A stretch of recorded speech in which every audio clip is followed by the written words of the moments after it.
Did you know that Google personalizes many searches by city and Also Asked is the only tool to access live People Also Asked data at city level? Try for free at alsoasked.com. Tired of SEO guesswork? Quadra's AI agent goes deeper to uncover high-impact optimizations and completes hours of SEO in minutes. Get started now. I was going to say that SEO with Fat Joe is as peaceful as this, but then the birds are all having fights. Hi everyone. This is my first time in brightonSEO. Anybody here who's here for the first time? You know the feeling. So yeah, no pressure. My first time, I'm speaking. Great. I have to do the clicker. So I'm talking about cracking the LinkedIn lead gen code. How many of you here run LinkedIn ads or know anything about it? Okay. Probably 15-20%. Great. So yes. So as Liam introduced, I've mostly worked in the B2B sector. LinkedIn is where you'll find me, whether it's organic or paid. And I love LinkedIn. I've spent half of my life, so you can do the maths about my age. But essentially, why I'm here. So I think this is also another question that I wanted to ask. Do you remember filling up, say, a white paper on LinkedIn or filling a lead gen form and then getting stalked for like a demo request? Probably most of us have been there. And I remember when I started on LinkedIn ads especially, I do have a confession wherein I was really obsessed by leads. It was all about MQLs and lead volume. It was about how many emails can I collect? But then when I looked at the data, as you were talking about earlier, data tells you the story, and I realized that most of them were ghosts. And then if you look back in the data again, you just feel like there are these, not men or women, but there are these unknown people. Well, I say people, but now this is where AI is, the bots are basically clicking on ads. So we have to break that cycle because LinkedIn ads is predominantly, every other client who would come to me would say, I want leads, let's do LinkedIn ads. And my question would be, are you on LinkedIn? How active are you on LinkedIn? And most often, 90% of them would say, no, this is where we start because we want leads. So this is not a surprise, but just to reiterate, we've got 67 million companies globally on LinkedIn. 91% execs, they prioritize LinkedIn. So when they are your buyers, whether they are CFOs, CMOs, CTOs, they're all there. So they are looking on LinkedIn when they are switched on, and they are looking at those products or services that they want to buy for their companies on LinkedIn. This, obviously, because of the high intent, there is a better conversion rate on LinkedIn. But then again, we have to think about how does it span within our own company or products or services that we sell. So there's this gold rush, right? We are shoveling LinkedIn as much as possible to see whether we can generate good emails. And I see that a lot, wherein when you run a LinkedIn ad campaign, you get 100 emails, and you're like, this is where I am. This is amazing. I need to do more and more, and probably get 4 times of that. So we are all shoveling in that LinkedIn gold rush. But then 80% leads never convert. And we are wondering, what really happened? I had the best creative. I had the best message, but then they filled the form, but then nobody converted. It's almost like thinking that when you went to LinkedIn or any other platform and you were looking at a product or a service you wanted to buy, did you just buy it at that instant? Did you just give away your 10K for a cloud solution as soon as you saw it? Probably not. You would have seen it multiple times at different occasions and thought, right. This is what I wanted to show. This is how LinkedIn lead gen campaigns can look. They're all coming from different directions. They are probably 80% of them are like dodgy leads, but you don't know how to figure that out because they're all email lists that have been populated over the course of 3-6 months, and you don't know what to do with them. So this is how it looks. That's the chaos behind that. Because not everybody is ready to buy. So we have to think about who are our buyers. These are our buyers.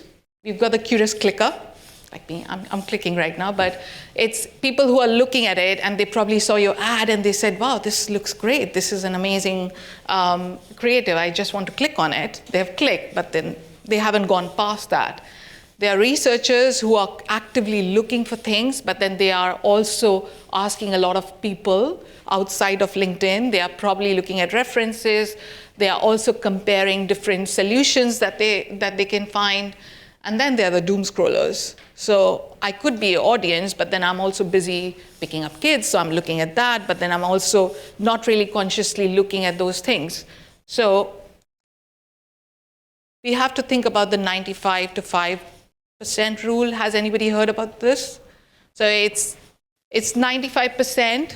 They are not in market. They are out of the market. They are your buyers, but then they are not here to convert right now. They are the ones who you are going to speak to because you are casting that wider net. 5% are in the market. They have somebody who have done the purchase or probably looked at you or engaged with you at a certain point. So they are your warm audiences. But then what you really have to think about is those 95% people who are not ready to buy today or tomorrow, but they could be potentially doing it in a year or something like that.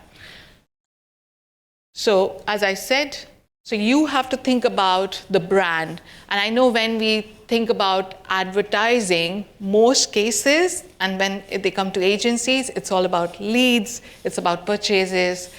They're not thinking about the brand awareness or the brand, how it sits. So we have to start thinking about that.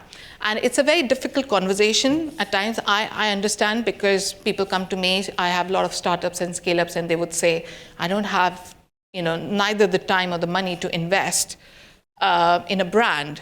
But then in essence, you could be using your brand as a lead gen. You don't need to really look at lead gen as a separate strategy. You need to think how you can build that brand memorable in order to get those leads and move beyond. So it is about showcasing how you're a solution and more about, this is the product, this is how it works, this is how it can solve your problem, but it is about just speaking to that audience. So I have this audience in mind who approached me ages ago for my client, and they are the CTO. He's looking for a solution, but he's so distracted. He has a burnout. He needs to find a solution, but he has no time. He's on LinkedIn, again, curious clicker, maybe researcher, but we have to think about how we are capturing his attention, right? So, and then after some time, his CEO has said, now you find me a solution. And he's thinking, I don't know where I'm going to look for it. Do I go to different websites? Do I go to LinkedIn? I'm not really sure. And I can't remember filling a lead gen form. I did, but then I really didn't like that product. I don't want to go to them. So what do I do? So who is he going to ask? Now, this is where a lot of buyers are going, because they are going on Gen AI. How many of you are getting those requests maybe from your clients, or you are going on AI to research? So it's basically becoming this whole ripple effect wherein it's not LinkedIn, it's not website, it's not referrals, but then people are doing a lot of search here on tools like Claude, Perplexity, ChatGPT. They're constantly asking, how do we find a product? So is your brand searchable? So that's a question to think about. It's not about having great website, having consistent content on LinkedIn, but what are you doing in terms of making it more searchable? So I know it's not LinkedIn ads, but then this is where we have to make that connection, because if LinkedIn is our go-to place for people to find us, would we be looking at this as answers for them? So when we are creating a lot of content, we should be thinking about LinkedIn as a platform wherein we are using that to our advantage, whether we are putting the organic content or the paid content. It's answering those things, it's also reaching their emotional touch points. And to give you an anecdotal experience, I speak a lot about AI, and I'm doing a lot of work in the AI space for women in AI. And recently somebody approached me and they said, well, I wanted to find a panel speaker and your name came up, and I asked where, and they said, we actually found you on Perplexity. And I was quite surprised that that's strange. I don't really train LLMs to do that. But then because I'm feeding, and LinkedIn is my channel, so I'm actually using LinkedIn a lot whenever I'm talking about AI or LinkedIn ads. And so that's how they basically found me. And I can see how this is where the brands need to think about. So yes, investment in LinkedIn ads is as good as if you have that strong brand presence across the whole ecosystem. So the success of LinkedIn ads is only as good as what you're doing on the organic side. So if your content organically is not performing well, you shouldn't be surprised if it's not doing well on the paid side, because organically you are looking at people who are engaging with you already and they are following your page, but then ads is basically you are going to absolutely new people, so they are less likely to engage with you. So it's about thinking that now, and also looking at how 90% of B2B buyers are using Gen AI.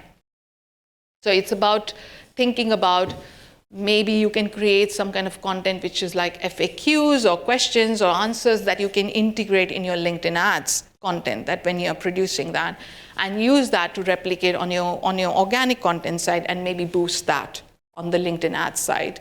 Because I've seen a lot of success where if I have done something organically, which is really good, it actually gets 3x times ROI when I do it on paid, rather than me sticking a LinkedIn lead gen form. And interestingly, I have seen that I've had more success with something like reach objective, which a lot of people will think that what can it really do, but it's about, compared to other platforms, I think how LinkedIn works is you should actually have more frequency of how the ads are showing up. So, in Meta, we say that we should control our frequency, but on LinkedIn, you need to increase the frequency because people are not actively on LinkedIn all the time, especially because of the demographics that we have. So, as I said, it's no longer linear. We are looking at infinite content. There is infinite content, but the attention is very scarce. So we have to think about how we are basically battling between humans and algorithms. Like I said, if you go back to the data side, you will see that there are a lot of these bots who are engaging with you. You can't recognize them, so they are your AI traffic that's coming in. So you have to think about how you are always engaging from your brand perspective. That's your new currency. So when you think about the gold rush and you're looking at creating that, you have to think about the brand engagement. You have to show the possibility, not the product. And this is, hopefully it'll play, but it's a content by LinkedIn, which was great. When I was a kid, every night before I went to bed, my dad would tell me I could do anything I set my mind to. So this has got nothing to do with job search or anything, but it's just showing that possibility that you are closer than what you think. And this actually got viral, and it got a lot of engagement because of the fact that it didn't really talk about, LinkedIn is a good job search platform, but it was showing some kind of possibility. And then the other example is where there was an emotional pull that this could be you, which is by Salesforce. And I love this because I didn't use Agentforce, the powerful AI from Salesforce, so an AI agent didn't seem to be the fastest route to my gate. Which has changed. I'll tell the pilot to hold the plane. They got an app for that, dude. Agentforce helps Heathrow create a first-class experience. Agentforce. It's what AI was meant to be. So this is an ad by Salesforce, and if you think about it, it's got nothing essentially when you're thinking about, but it takes people away from from that just the cloud platform, but just thinking about if I were to use this while I'm rushing, say, to the plane or something, how can I use a solution like that? So it sort of captures that emotional pull. So now, because we've got this big challenge with AI, we can't beat them, so we have to join them. So we've got a lot of AI tools within LinkedIn that can really help accelerate, and you can become more smarter with your campaigns. So where we were talking about A to B testing, like one headline, two different creatives, or vice versa, now you can do A to Z testing. There is a variation on AI tool wherein if you are short of budget, you can actually put your website URL and it can do creative mockups for you on the LinkedIn Campaign Manager. And it is so intuitive, or you can just give your creative and it will generate different versions of copies. So it can also do different dynamic content, which is basically, here's a video, here's a single image, here's mobile friendly image. So it can do a lot of iterations. It means that, and it also, what it does is it rotates. It will show the rotation quite equally, and then it will start putting the ones that are performing well in front of the audience. So it's very intuitive. It's happening at the background. It just means that when you're looking for that solid creative approach and you don't have the budget, especially for smaller teams, this is a great way of finding a solution. And a lot of brands are already using it, and they have seen quite a lot of success. There's predictive audience. What it does is essentially, if you've been running LinkedIn ad campaigns for a long time, or even for say a couple of months, it is going to actually show you where your success lies. Who are the audiences who are really engaging with you, clicking, maybe signing up. You can also use your CRM data, and you can upload it, and it's going to mimic that. So you can essentially take their help, and they can build an audience that look exactly like you. I think you talked about how you are looking at the good guys who are actually buying from you. So when you're looking at even that 5%, you have that, and you upload that list, that can actually give you something very closer to the ones who will purchase from you. So this is another challenge that I have for everyone, because every time you have a brief for LinkedIn ads, I think most of the ads, there is a lot of ask about how many leads can we get. So it's about moving away from that and saying, what can we do for the brand to build that trust and credibility? What can we do in order for the busy audience that we have to create that memory with us? How do we show up in different places, including Gen AI, in order to tackle that challenge and the noise? So this is actually a challenge that you can go back to your clients, and when they ask you about leads, it's almost like flipping it and saying, how do I bring it back to my brand? That's me. Thank you.